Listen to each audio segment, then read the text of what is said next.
Сәлеметсіңдер ме оқушылар? Қазақ тілі сабағы 4-ші сынып. Күнделікті сабақтарды үзбей жіберіп алмас үшін каналға міндетті түрде тіркеліп аламыз. 78-ші сабағымыздың тақырыбы табиғатты қорғаймын деп аталады. Бүгінгі сабақта көмектес септігі тақырыбын өтеміз. Сонымен қатар бүгінгі сабақтан біз көмектес септігінің жалғауын біліп, және өз пікірімізді дәлелдеуді үйренеміз. 68-ші жаттығуда жұмбақ берілген, жұмбақты оқып шешуін тап. Тұмсығымен ояды, ұя салып қояды. Табыңдаршы балалар, ол қандай құс болады?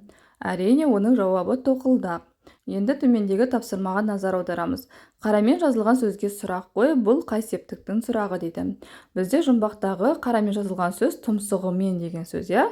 Бұл сөз немен деген сұраққа жауап береді және көмектес септігінің сұрағы. Енді мына ережені міндетті түрде есімізге сақтап аламыз. Көмектес септігіндегі зат есімдер кіммен, немен, кімдермен, нелермен деген сұрақтарға жауап береді. Көмектес септігі атау септігіндегі сөздерге мен, бен, пен жалғаулары жалғану арқылы жасалады. Бұл жалғауларды көмектес септік жалғаулары деп атайды. Жаңағы бізде тұмсығымен деген сөздегі түбірі тұмсық, яғни атау септігінде тұрған сөзге мен жалғауын жалғаған кезде көмектес септігі жалғауына айналады. Келесі 69-шы жаттығуда сөйлемдерді көшіріп жаз дейді. Бірінші сөйлем мұхиттар теңіздермен жалғасып жатыр. Екінші сөйлем ақбидай күннің нұрымен, жаңбырдың суымен өседі. Үшінші сөйлем Гүлсім табиғатты аялау туралы әңгімені зор ықыласпен тыңдады. Төртінші сөйлем Марат мұзайдынға атасымен келді. Енді төмендегі тапсырмаларға назар аударамыз. Бір-біріңе түсіндіре отырып сөйлем мүшесіне талдаңдар. Көмектес септігіндегі сөздер сөйлемнің қандай мүшесі болып тұрғанын айтыңдар. Бірінші сөйлемде мұхиттар теңіздермен жалғасып жатыр. Не істеді? Жалғасып жатыр. Нелер жалғасып жатыр? Мұхиттар. Мұхиттар нелермен жалғасып жатыр? Теңіздермен.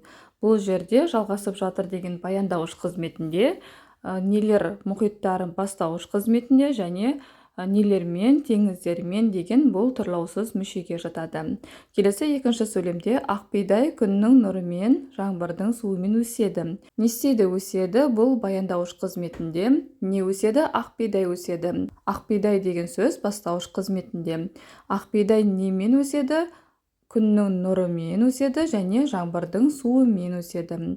Немен деген сұраққа жауап беретін сөздер бұл жерде нұрымен және суымен. Бұлар тұрлаусыз мүшеге жатады. Келесі үшінші сөйлемде Гүлсім табиғатты аялау туралы әңгімені зор ықыласпен тыңдады. Не істеді? Тыңдады. Бұл баяндауыш қызметінде. Кім тыңдады? Гүлсім тыңдады. Гүлсім деген сөз бастауыш қызметінде. Гүлсім немен тыңдады? Ықыласпен тыңдады. Яғни немен деген сұраққа жауап беретін сөз ықыласпен, бұл тұрлаусыз мүшеге жатады. Және төртінші сөйлемде Марат мұзайдынға атасымен келді. Не істеді? Келді. Баяндауыш қызметінде. Кім келді? Марат келді. Марат деген бастауыш қызметінде. Марат кіммен келді? Атасымен келді. Демек, атасымен деген сөз тұрлаусыз мүшеге жатады.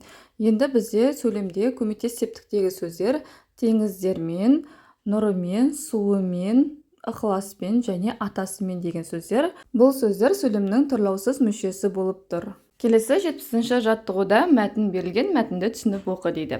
Құрлықтың айнала сумен қоршалған бөлігі арал деп аталады.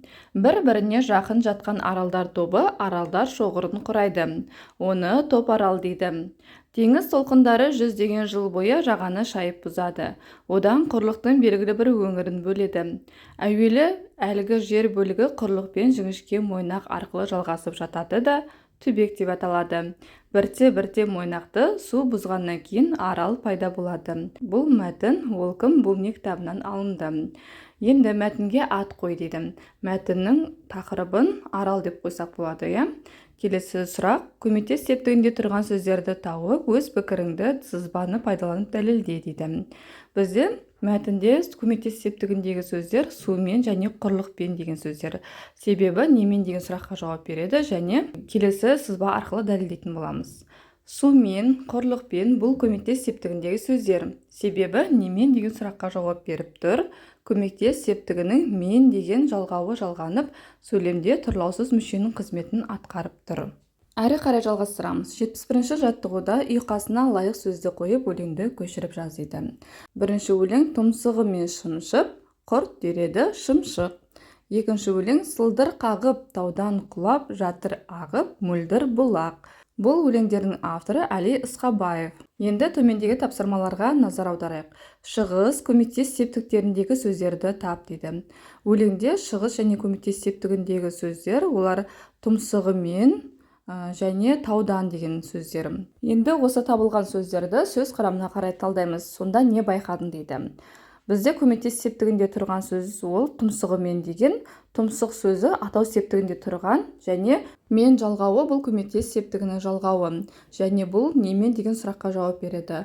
Ал таудан деген сөздің түбірі тау, бұл атау септігіндегі тұрған сөз, және дан шығыс септігін жалғауы жалғанып, неден деген сұраққа жауап береді. Келесі шығармашылық үзіліс 72-ші жаттығу. Сөздерді оқы, тек көмектес септігіндегі доптарды торға түсір дейді.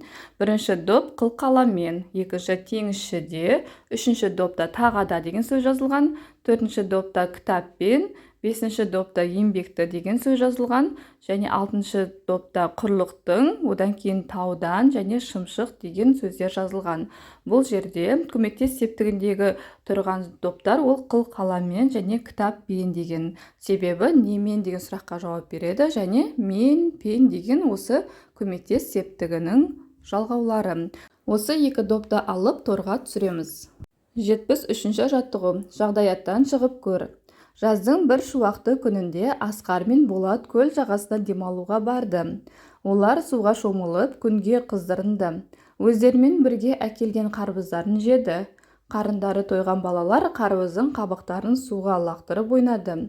Үлкен кісілердің ескертпесін естімегендей сыңай танытты. Бірін-бірі қуалап ауылға қарай жүгіріп бара жатты. Бұл мәтін «Менің отаным тәуелсіз Қазақстан» кітабынан алынған. Енді балалардың әрекетін қалай бағалар едің? Олардың орнында болса не істер едің деген сұрақ беріліп тұр. Бұл жағдаяттан мен былай шығар едім.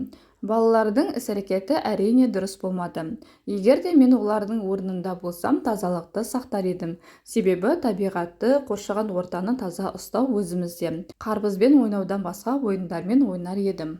Ал енді оқушылар, бүгінге берілген сабағымыз осымен аяқталды. Егер де сабақ ұнаған болса, каналға міндетті түрде тіркеліп, лайк басуды ұмытпаңдар.